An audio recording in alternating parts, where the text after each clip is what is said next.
All right, so for the sealant, the first thing that we're gonna do is we're gonna have doctor come in and examine. Oh, I'm gonna take this off so you guys can actually see. Yes. We're gonna have the doctor come in and check the area. So if we're gonna do a sealant on number 18 today, we're going to have the doctor come in, check the areas, make sure that there's no decay. If they have to, they might open the area up with a little fissurotomy burr or that sandblaster that we were talking about. Then they can do that to clean it. If they say, you know what, it's good to go, then what we're gonna do is we're going to take one of our Profi brushes and we're going to take a little bit of pumice. So this is kind of like the Profi paste, but there's no flavor, there's no fluoride, it's just the pumice part of it. So it's just a natural kind of stone. You're gonna take a little bit of that, you can put water in here to make it a paste, and then we're going to clean that tooth really good on the occlusal surface. All right, after we get done cleaning it really good, we're going to rinse it really well, wash it, use our suction to get all the fluid out, and then we're gonna dry it really well, okay? Then once we have the tooth clean and it looks good, then we're gonna go ahead and etch. So remember with the etch, this is in acid, so we want patient wearing glasses, we want us wearing full PPE. We're going to, of course, have all the isolation in that we just went over. So we're gonna have the dry angle, we're going to have the cotton rolls in the mouth, and we're going to have the suction and air water all ready. For out here purposes so that you guys can see, I don't have that in, so I don't have any cheeks. Then I'm gonna apply the etch. When we apply the etchant, we're going to apply it all over the occlusal surface. So please don't put just a tiny little bit in and expect it to do its job. You want to have it filled up. And then once you have the whole occlusal filled up, you're going to agitate it. So it's gonna be on the tooth for 15 to 20 seconds. The whole time it's on the tooth, you wanna just sit and agitate it so it's getting all over the tooth surface, okay?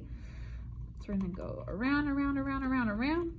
Once it's been about 15, 20 seconds, we're going to take the high vac suction and we're going to suction it. The reason that we do this is we want to get the majority of the sealant or the etch off before we add any water so that we're not squirting the etchant around the mouth and allowing it to come in contact with tissue.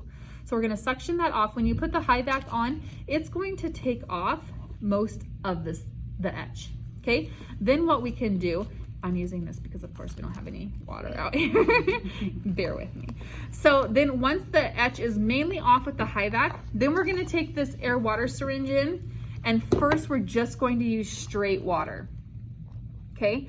Reason was that is, again, I don't want it spraying the etch around. Once we've used straight water and it's pretty much all cleaned off, then we're gonna go ahead and do air water combined and spray it around. This is going to be about 15, 20 seconds worth of spraying the tooth off to make sure that all of it is off the tooth. Then what we're going to do, I'm just gonna get this little piece of it, etch it off. Once it's off, you guys are gonna see in the mouth that it takes away the sheen of the tooth surface. So it's going to look matted or dull. That means that you have a good etch, that milky color like when you see on etched glass. That's what you wanna see on the tooth. If you don't see that, we're gonna repeat the steps of the etch, the rinse, and the dry, okay? A lot of times it's because the tooth isn't dry, okay? So we wanna make sure the tooth is really good and dry. At this point, we're probably gonna change out our dry aids because they got wet when we rinsed for that 15, 20 seconds. So we'll take new cotton rolls, we'll take new dry angles, and we'll pack it back up. Once we have all that ready, we're gonna go ahead and grab the sealant. When you do the sealant, you have to remember that it's light cured. So we are kind of working against time. You can't take a long time because the light just in the room is going to start setting it up, but you have a workable amount of time.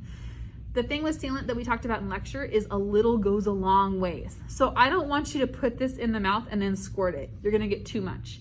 What I have you guys do is, first of all, I always have you bleed anything that is in a syringe so that you know that it's coming out and what speed it's coming out before you go in the mouth. Once I know it's flowing correctly, I'm going to get literally just a little tiny ball on the end of the syringe. And once I have that, I'm gonna take that in and I'm gonna spread it in the mouth. And I'm not going back and forth, I'm just running up those fissure lines and the pits. once I get it all up, and even though that I use that small amount, I still got too much. So what I'm gonna do is I'm going to either use a micro tip brush or an Explorer, and you can go right along it and you can just take some off. Because we really don't want a lot at all.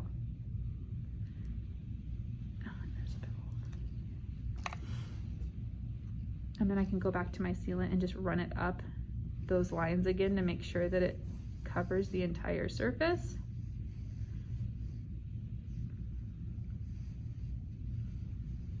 And then once I'm happy with it, then I'm gonna take my curing light. When you use the curing light, you don't wanna look at the light, okay? You wanna look through a shield, or if anyone's using a curing light around you, you wanna look away from the light. Even though it's a very pretty blue. And you're gonna cure it for about 20 seconds.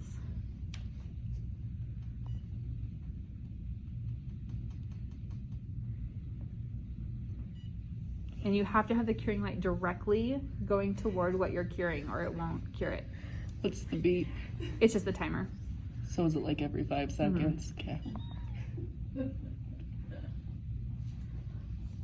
So pretty.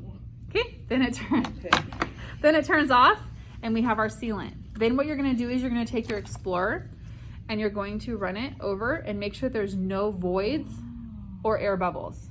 Okay, if there's an air bubble or void, as long as it hasn't come in contact with any saliva or anything, I can just add to it right now. If it has, then I'll probably re-etch and do it again. But at this point, I'm just checking it and seeing, yep, it's nice and smooth. So it went from that rigid, you can hear it, to nothing. It's nice and smooth. Okay, and then after that, you're good. That's it. Then you can go ahead and take out your cotton rolls and dry angles and then give them a good rinse. And then if it's at the end of the appointment, you could maybe do a fluoride treatment if that's what they needed to end it. So if you're doing all of the You can molars, shut it off if you want.